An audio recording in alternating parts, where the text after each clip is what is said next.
Radiance Eternity. High-rise apartments in the heart of OMR. See what OG luxury feels like. Ladies and gentlemen, our Chief Minister is loading $1 trillion Tamil Nadu. Tamil Nadu $1 trillion பொருளாதார வளர்ச்சியை நோக்கி ஒவ்வொரு நாளும் நகர்த்தி கொண்டிருக்கிறார் மாண்புமிகு திராவிட நாயகன் நமது முதலமைச்சர் அவர்கள். Which is the superstar state of India? Which is India's superstar state? இதை நாங்கள் கூறவில்லை, இதை சொல்வது The Economist. The Economist says Tamil Nadu, ladies and gentlemen, is the superstar state of India. And this superstar state, it run by a superstar CM. And that is the result that you see today. Economist மட்டுமல்லாமல் the New York Times, Bloomberg, Wall Street Journal போன்ற மகத்தான ஜார்னல்ஸ் எல்லாமே நம்ம வளர்ச்சியை பற்றி அவர்கள் புகழ்ந்து இந்த நாட்டின் வளர்ச்சியை குறித்து தமிழ்நாடு மட்டும் எப்படிப்பா இப்படி தமிழே தனியா வளருது, இந்திய அளவுல வரல, ஒரு நாட்டுல ஒரே ஒரு மாநிலம் மட்டும் அப்படி ஷைன் பண்ணுது எப்படி இது என்று எல்லோரும் வியந்து இன்று எழுதுகிறார்கள். அடுத்து இதன் வெளிப்பாடாகத்தான், இப்படிப்பட்ட அந்த வளர்ச்சியின் வெளிப்பாடாகத்தான் இன்று 11.9 விழுக்காடு வளர்ச்சியை தமிழ்நாடு எட்டியுள்ளது. இது எப்படி இருக்கு, எப்படி சாத்தியம் என்பதெல்லாம் உங்களுக்கு நன்றாக இன்னும் சொல்ல போகிறோம், எல்லாம் ஒரு நாள் ஃபுல்லா இன்னைக்கு சொல்ல போறோம். ஆனா அதுல manufacturing growth 14.74% is manufacturing growth. இதுக்கு எப்படி இன்வெஸ்ட்மெண்ட் வந்துச்சு, எப்படி இந்த வளர்ச்சி சாத்தியம் என்பதை நான் கூற விரும்புகிறேன். ஆனால் இங்க இந்த ஸ்லைட்ல பாத்தீங்கன்னா மத்த ஸ்டேட் எல்லாம் எப்படி என்ன வளர்ச்சி, ஆனா ஒரே ஒரு ஸ்டேட் மட்டும் டபுள் டிஜிட் growthல இருக்குன்னா அது தமிழ்நாடு மட்டும்தான் என்பது இங்க இருக்கும் அனைத்து பிள்ளைகளும் நீங்கள் எல்லோரும் உங்க தோல்ல தட்டிக்கிட்டு பெருமைப்பட வேண்டிய ஒரு அற்புதமான ஒரு வளர்ச்சியை கொடுத்திருக்கிறார் நமது முதலமைச்சர் அவர்கள். 11.19 அடுத்த ஸ்டேட் 8.199 அது என்ன ஸ்டேட் உங்களுக்கு நல்லா தெரியும். அந்த ஸ்டேட்டுக்கு என்னென்ன உதவிகள் டெல்லியில இருந்து வருது, மற்ற அதுக்கு அடுத்து இருக்கிற ஸ்டேட்டுக்கு என்னென்ன உதவிகள் டெல்லியில இருந்து வருது, இதெல்லாம் உங்களுக்கு நன்றாக தெரியும். ஆனால் என்றுமே டெல்லிக்கு அவுட் ஆஃப் கண்ட்ரோலாக இருக்கும் இந்த தமிழ்நாடு எந்த உதவியும் இல்லாமல் முத்துவேல் கருணாநிதி ஸ்டாலின் எனும் நமது முதலமைச்சர் அவர்களின் ஒரே உழைப்பினால் இன்று நிமிர்ந்து உயர்ந்து நிற்கிறது என்பது குறிப்பிடத்தக்கது. இது எப்படி சாத்தியமானது என்பதை நாம் சிந்தித்து பார்க்க வேண்டும். Distributed growth, inclusive distributed growth, அனைவரையும் உள்ளடக்கிய பரவலாக்கப்பட்ட வளர்ச்சி. அதற்கு சற்று நேரத்தில் வருவோம்.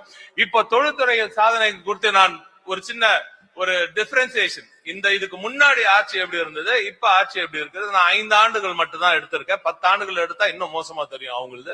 இருந்தாலும் இந்த 5 ஆண்டுகளை மட்டும் எடுத்து பார்த்தால் அவர்களது 16ல இருந்து 21, அதாவது நமது இதுக்கு முந்தைய ஆட்சியின் 16 21 வரைக்கும் பாத்தீங்கன்னா 471 புரிந்துணர்வு ஒப்பந்தங்கள் போடப்பட்டு அதன் மூலம் 4 லட்சம் கோடிக்கான முதலீடுகள் ஈர்க்கப்பட்டு கிட்டத்தட்ட ஒரு 13.606 வேலை வாய்ப்புகள் உருவாக்கப்பட்டது என்று கூறப்பட்டது. இந்த 5 ஆண்டுகளில் மட்டும் கிட்டத்தட்ட ஒரு 4.5 ஆண்டுகளில் மட்டும் 2.5 மடங்கு வளர்ச்சி, 1190 MOUக்கள், 12,54,000 கோடி முதலீடு தமிழ்நாட்டிற்குள் வந்திருக்கிறது. 36 லட்சம் வேலை வாய்ப்புகள் இதன் மூலம் உருவாக்கப்படுகிறது. அதாவது MOUs 2.5x 2.5 மடங்கு, இன்வெஸ்ட்மெண்ட்ஸ் 3 மடங்கு, வேலை வாய்ப்புகளும் 3 மடங்கு. இந்த வேலை வாய்ப்போட கன்வர்ஷன் 73%. MOUஸ்ல இருந்து அது வேலை வாய்ப்புகளாக மாறுவது உறுதியாக வருது. 73%. குளோபல் இன்வெஸ்டர்ஸ் மீட், இதே இடத்துல நடந்த உலக பொருளாதார மாநாட்டுல நாம கொண்டு வந்த அந்த MOUஸ்ல மட்டுமே 83% எட்டியிருக்கிறார் நமது முதலமைச்சர் அவர்கள். அடுத்ததாக நான் சொன்னபடி எப்படி இந்த அனைவரையும் உள்ளடக்கிய பரவலாக்கப்பட்ட வளர்ச்சி சாத்தியமாகிறது என்பதற்கான ஸ்லைடு இது. சென்ற 5 ஆண்டுகளில், அதாவது 16 முதல் 21 வரை 4 சிப்காட் தொழில் பூங்காக்கள் மட்டுமே இங்க உருவாக்கப்பட்டது தமிழ்நாட்டில். வெறும் 4 தொழில் பூங்காக்கள் மட்டும்தான் பெரிய அளவுல பண்ணாங்க. திண்டிவனத்துல 1, அதுக்கப்புறம் வல்லமடகால் 1, குருபரப்பள்ளியில 1, மணப்பாறையில 1, இப்படி இன்னும் ஒரு சில இடத்துல ஸ்டார்ட் பண்ணாங்க. பட் அது இன்னும் கம்ப்ளீட் ஆகல. ஆனால் திராவிட நாயகன் நமது முதலமைச்சர் அவர்கள் இங்கே பொறுப்பேற்ற பிறகு, திராவிட மாடல் அரசு பொறுப்பேற்றவுடன் அன்று முதல் இன்று வரை 33 தொழில் பூங்காக்கள் இந்த தமிழ்நாட்டில் உருவாக்கப்பட்டிருக்கின்றன என்பதை நீங்கள் சிந்தித்து பார்த்தால் ஏறத்தாழ 10 மடங்கு கிட்டத்தட்ட 10 மடங்கு கிட்ட ஒரு வளர்ச்சியை சிப்காட் தொழில் பூங்காக்களுக்கு மட்டும். இது ஏன் முக்கியம் அப்படின்னு நீங்க பாத்தீங்கன்னா, தமிழ்நாட்டோட மேப் பாத்தீங்கன்னா கிட்டத்தட்ட அனைத்து மாவட்டங்களிலும் மொத்த சிப்காட்டை போடல, வெறும் நம்ம இப்ப புதுசா ஓபன் பண்ணின சிப்காட்ஸ் மட்டும் எந்தெந்த மாவட்டங்கள்ல வருதுன்றத சொல்லியிருக்கோம். இதுல நீங்க ஒரு விஷயம் நல்லா பார்க்கணும். கன்னியாகுமரியில ஒரு சிப்காட் வருது. என்ன சிப்காட் அது? Tourism oriented SIPCOT. கன்னியாகுமரியில பெரிய இடம் கிடைக்காது, பெரிய தொழிற்சாலைகளை கொண்டு வர முடியாது அங்க. ஆனால் அங்க டூரிசம் சர்வீசஸ் செக்டர்ல வளர்ச்சி. முதலமைச்சர் அவர்கள் ஒரு இன்வெஸ்ட்மெண்ட்டை கொண்டு வராருன்னா அதுல எவ்வளவு கோடி வருதுன்றது அவர் கவலைப்படுறதே இல்லை. அதன் மூலம் யாருக்கு என்ன வளர்ச்சி, எப்படிப்பட்ட வேலை வாய்ப்புகள் கிட்டுது என்பதைத்தான் அவர் உற்று நோக்கிறார். அதனாலதான் சொல்றார், கன்னியாகுமரி பாத்தீங்கன்னா ஒரு பெரிய பிரமிப்பு அதுல உங்களுக்கு கிடைக்கும். அதே போல நாகப்பட்டினம், இதுவரை எந்த ஒரு தொழில் வளர்ச்சியும் இல்லாத நாகப்பட்டினம், திருவாரூர், இப்படிப்பட்ட இடங்களில் எல்லாம் தொழில் வளர்ச்சி எப்படி கொண்டு வரும்? டூரிசம் வழியாக சர்வீஸ் செக்டர்ல வேலை வாய்ப்புகள். டெக்ஸ்டைல் பார்க், டெய்லரிங், வெறும் டெய்லரிங் பண்றது, வெறும் தையல் தைக்கிறது, துணியை கொண்டு வந்து தைக்கிற டெய்லரிங் பார்க் மாதிரி டெக்ஸ்ட் பார்க் கொண்டு வந்து இப்போ திருவாரூர்ல ஆரம்பிச்சிருக்கோம்.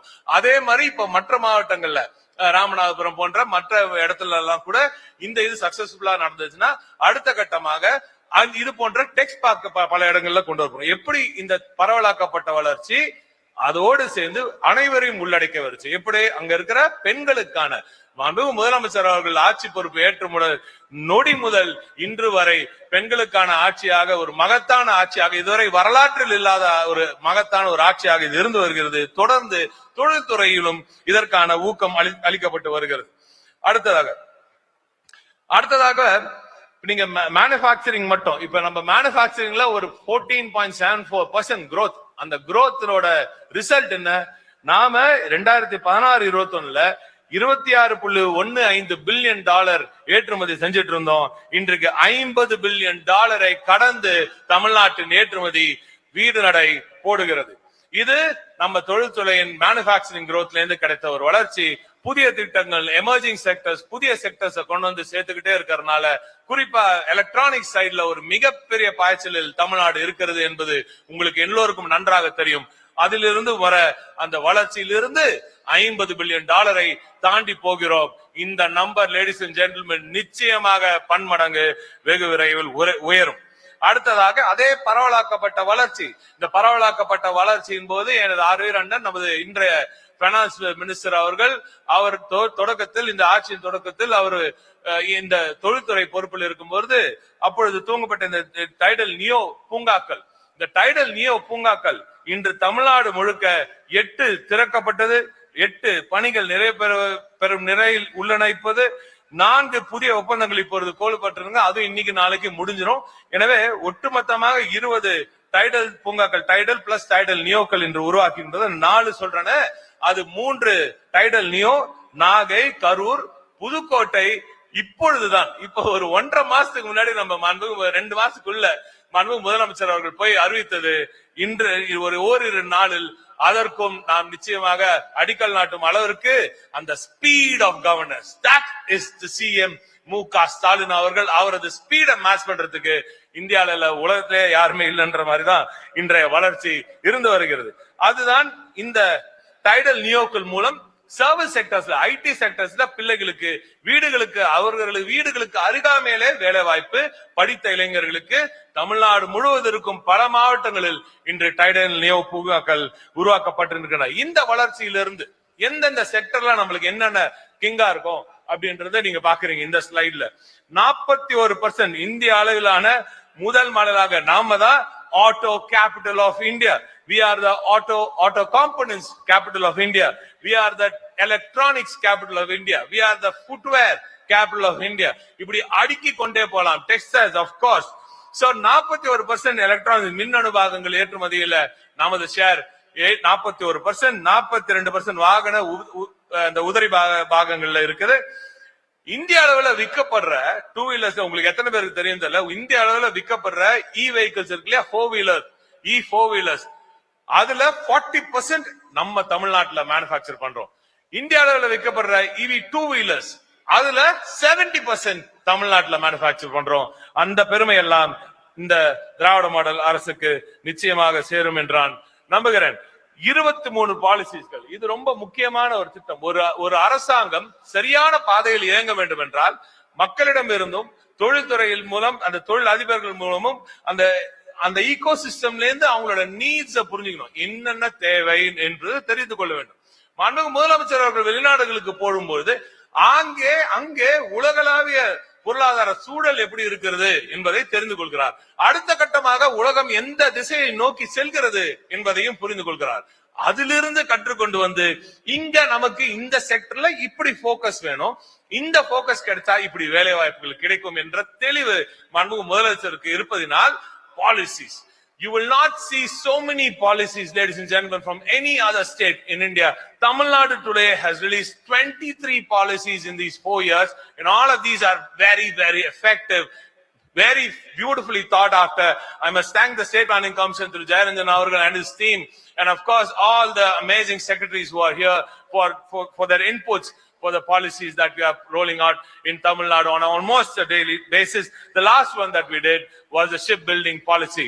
இப்படி இந்த பாலிசியில அந்த கொள்கைகள், ஒரு அரசாங்கத்தின் கொள்கைகள் எப்படி இருக்கு என்பதை பார்த்து தான் முதலீட்டாளர்கள் வருவார்கள்.